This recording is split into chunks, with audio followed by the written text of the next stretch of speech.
now like to play for you a song. I'll go over to the piano.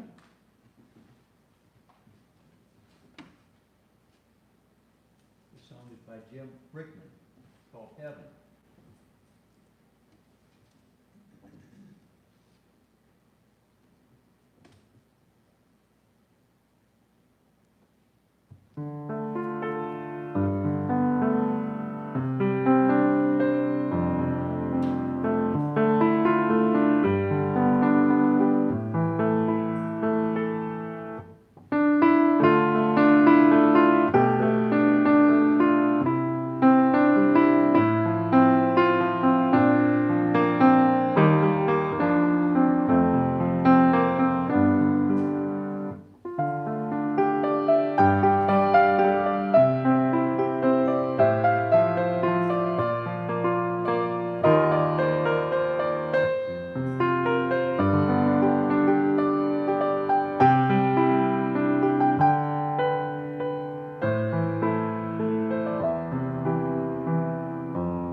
Good morning, everybody. I'm going to take my mask off now. Glad you can join us.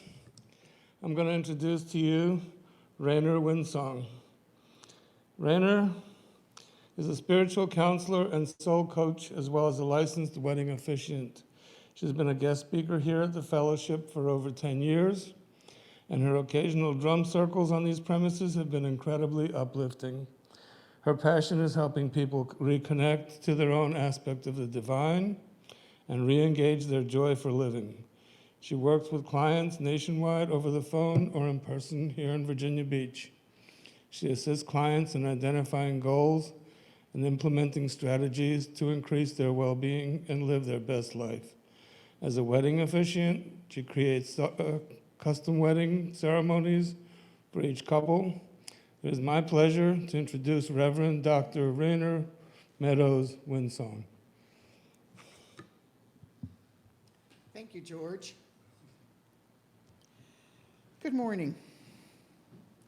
It's always a pleasure to be at the Fellowship of the Inner Light. I'm happy to be speaking to the congregation through live stream and anybody else who's listening this morning. Today's talk title is Living into the Unknown, Embracing the Mystery.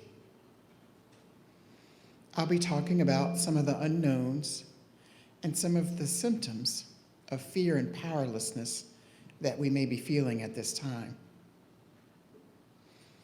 I'll be talking about the illusion of control that we as humans like to project into our lives and how when that illusion of control is disrupted, like it is right now, it creates many different kinds of symptoms.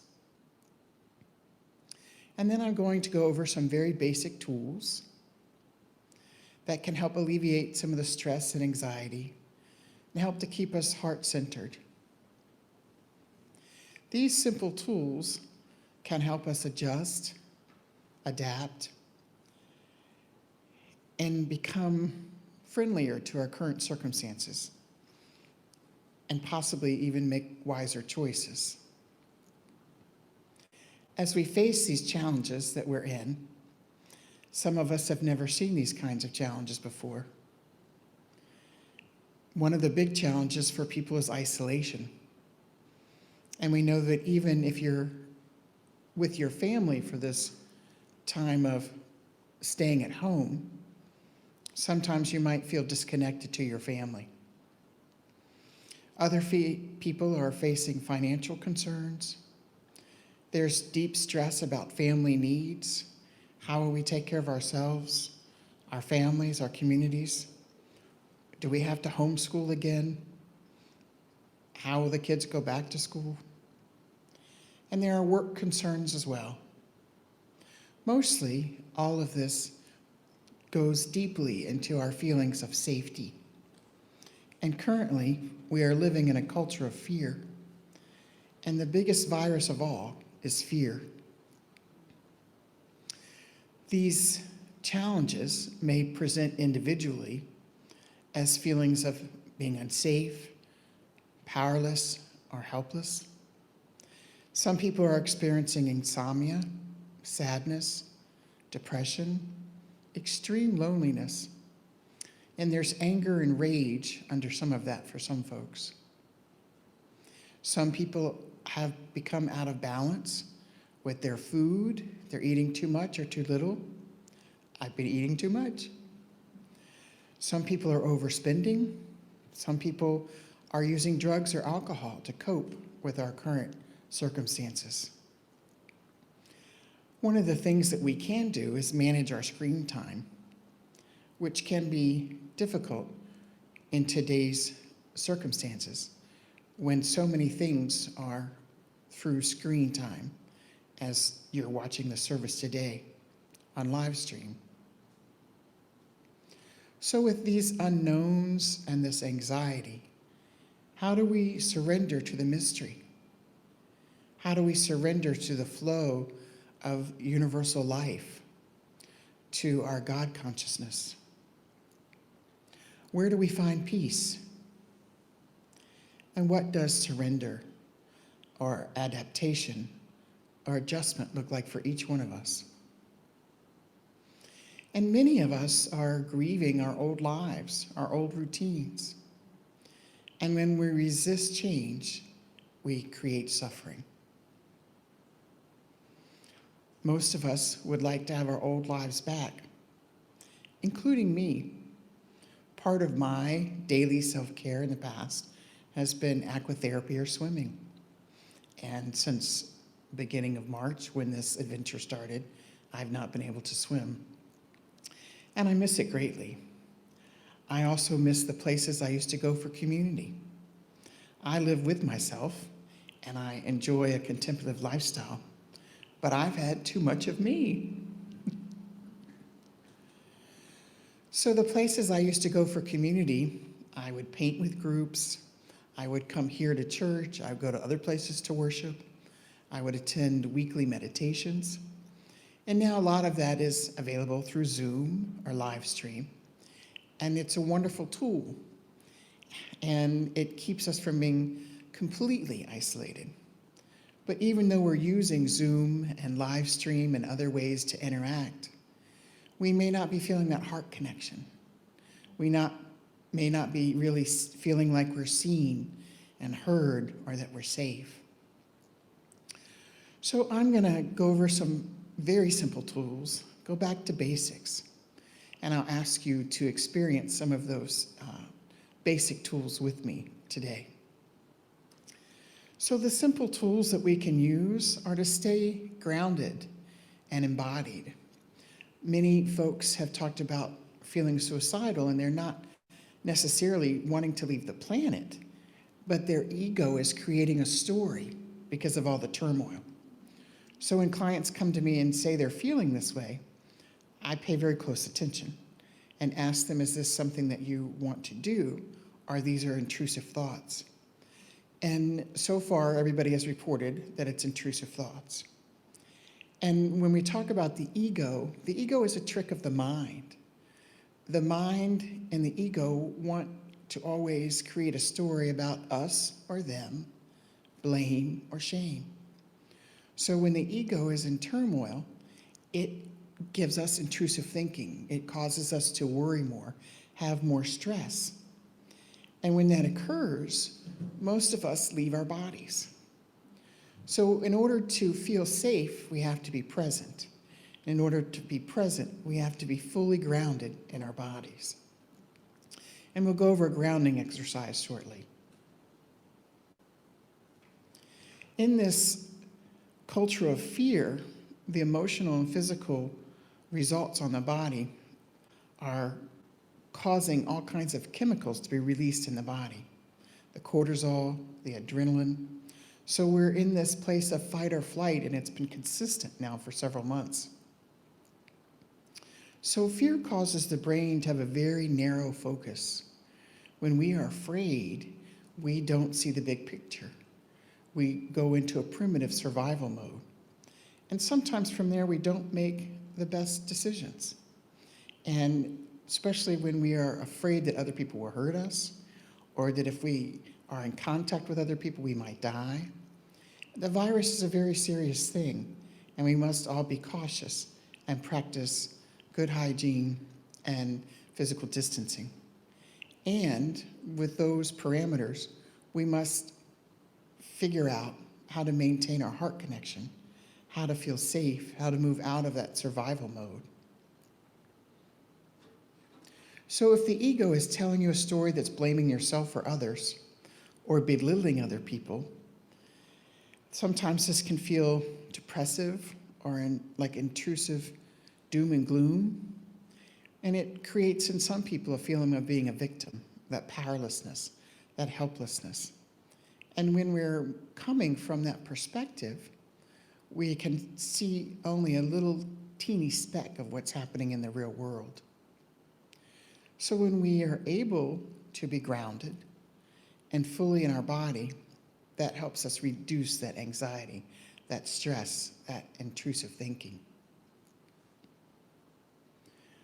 When we are concerned for our personal safety, for the safety of our families and our communities, we act differently than we usually would. So I'm going to go over some tools, very, very simple tools. None of this is rocket science, but these are things that can help each of us stay grounded, stay in our bodies, and help us remain heart connected. One of the easiest tools that we can use to alleviate stress, to alleviate the feeling of powerless, the feelings of victimhood, are taking 3 deep breaths. So let's do that together. So breathe in to the count of 3 and breathe out to the count of 3. Let's do that 3 times.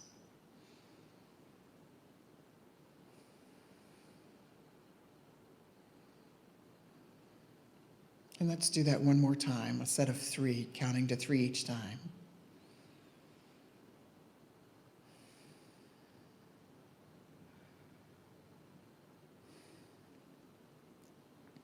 Let your body soften.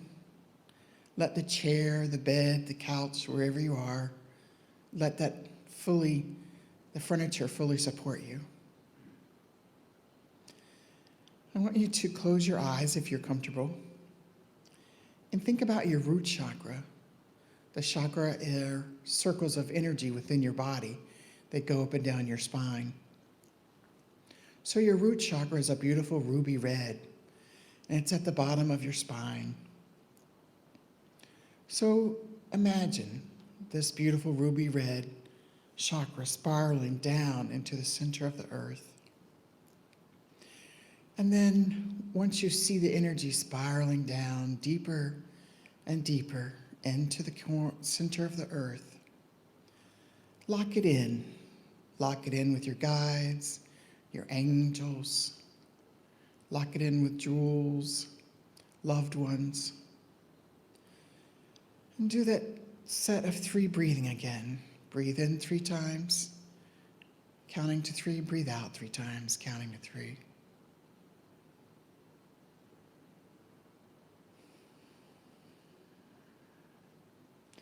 Let your shoulders relax. Allow that space between your heart and your head to open.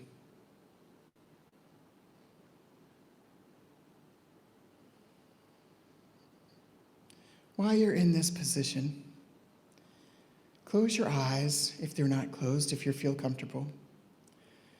Feel your surroundings. Use your senses. Feel the chair, the sofa, the bed supporting you.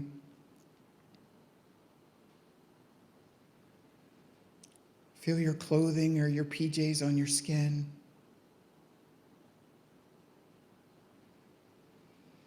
Take another 3 deep breaths and feel your body. Kind of check in. Are you hungry? Do you hurt anywhere? Do you feel yourself relaxing?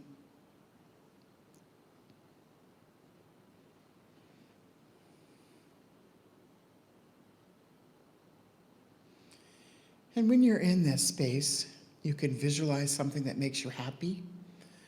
Might be playing on the beach, could be riding your bicycle, could be game night with your family. You decide, but something that brings you immense joy. You feel safe, you're carefree. You're grateful to be part of the world.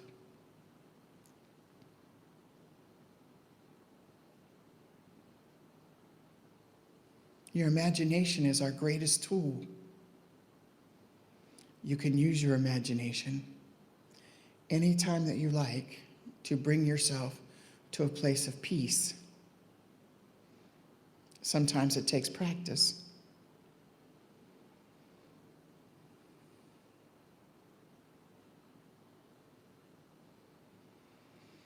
And as you gently come back to this time and this space,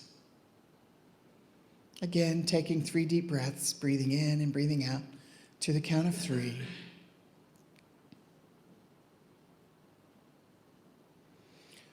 Ask yourself, what are you feeling right now?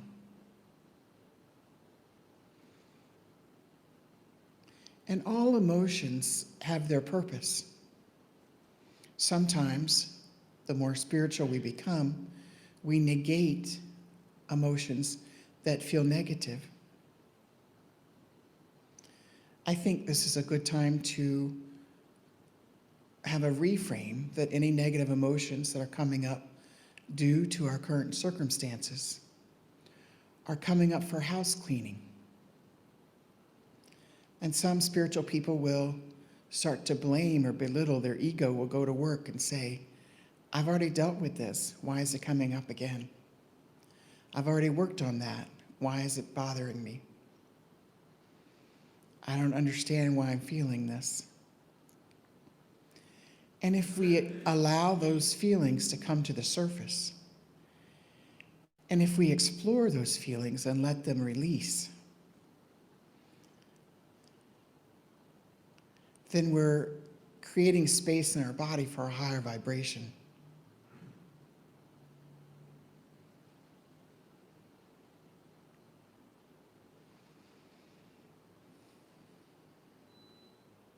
So when you're opening your eyes and coming back to this place, maybe feeling a little more centered, maybe feeling a little more safe, maybe more in your body, it's important to reach out and get support. So this is a great time to practice old-fashioned letter writing or phone calls to stay in touch. But talk about your feelings. Share your feelings with safe people. Allow yourself to be vulnerable. Get support. Ask for help. It's these things that create a heart connection. When we show somebody else that we're willing to ask for help, it gives them permission to ask for help also. And as we're moving further down the list of tools, a big tool is to manage our screen time, the time that we spent in front of the computer or on the phone. So if you have an opportunity, go outside, even if you only have a little teeny backyard. Just go outside and spend some time in nature. Take a walk if you can. Do something fun with yourself or your family or your friends. During this time of social distancing, my friends and I are getting great at picnics where we sit 6 feet apart and we enjoy conversation, and each person brings their own food, and we try to stay connected. Prior to picnics, we were having lunch cop style. Anybody know what that means? We would get takeout or bring our own food, and then we would park in this direction with each other, the way policemen talk to each other. And then we would, sitting in the front seat of our cars, we would face each other and talk through the window, maintaining our 6 feet apart. So there are ways to still be present to yourself and to your family, to your friends, to your life at this time. Another simple tool that we can practice is gratitude. Even in the darkest of moments, and I know some things kind of seem dark right now to some people, we can find something to be grateful for. Some of my friends are thriving right now. They have enough income, they have enough food, they have been completely redecorating their houses, they've been creative and gardening and painting and creating jewelry and all kinds of things. And I think that's wonderful. Some of us, however, are struggling every day. What's the meaning? What's the purpose of our lives when we don't have structure? So every day, if you get up and have a plan, something you're going to do for yourself, maybe something you're going to do for somebody else, maybe an act of kindness that nobody knows about. As we continue to move through this time of unknown, what we're being asked to do as humans is give up the perception of control. Most of us have some form of control issue. I certainly do. So when things feel out of control, we feel unsafe. We feel powerless. We don't understand all the options. So when we give up the illusion of being in control, when we get centered and become present in that small, still voice of the universe, we can get good feedback. We can get answers, directions, guidance. The mystery of our current life, of all life, is truly unknown. But we have expectations, and we've had routines that were consistent, that made us feel safe. So at this time, we're learning to move into the mystery, into the flow of life. And if we can do that by staying present and staying grounded, deep breathing, then we have a place of peace to make better choices, to stay heart connected. Then we're moving from the place that Bruce talked about in the opening prayer and the words of Paul Solomon. We're moving into love. Our intention is to spread love. So we begin to understand that surrendering is not an act of weakness, but an act of strength. Surrender doesn't mean giving up. It means allowing the current situation to be what it is. We no longer need to control every aspect of our lives. It's hard, and it takes a willingness to transform, a willingness to be present. a willingness to change our perspective. And sometimes we have to practice being present several times a day,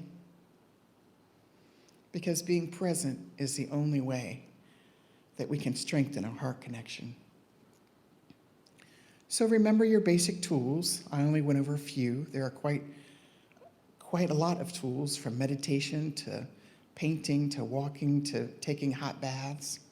I'm sure you have special things that work for you. But remember those tools. Take deep breaths. Get grounded.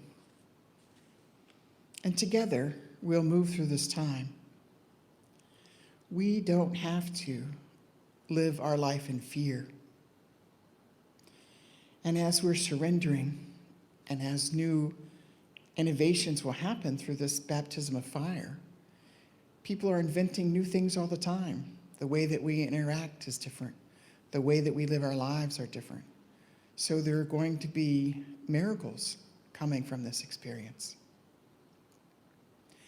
We can practice training our minds to reframe our experiences. So instead of thinking, oh gosh, look what happened, or how am I going to get out of this, we might say, wow, I wonder what God's going to do in this situation. I wonder how I can be useful or helpful in this situation. So as we're allowing whatever comes up to surface, and we're cleaning house, releasing things that no longer serve us, feelings of anger, sadness, unworthiness. So as we're practicing how to release that, we begin to be more present. We begin to understand that our ego is very active at this time because it's afraid. And we can look at some of the things that are being told to us, the stories through our ego, and we can choose whether or not we want to participate. We are much stronger than we know. We are much more united than we know. And each time we move into our heart space and send out love or peace to another, we're more connected.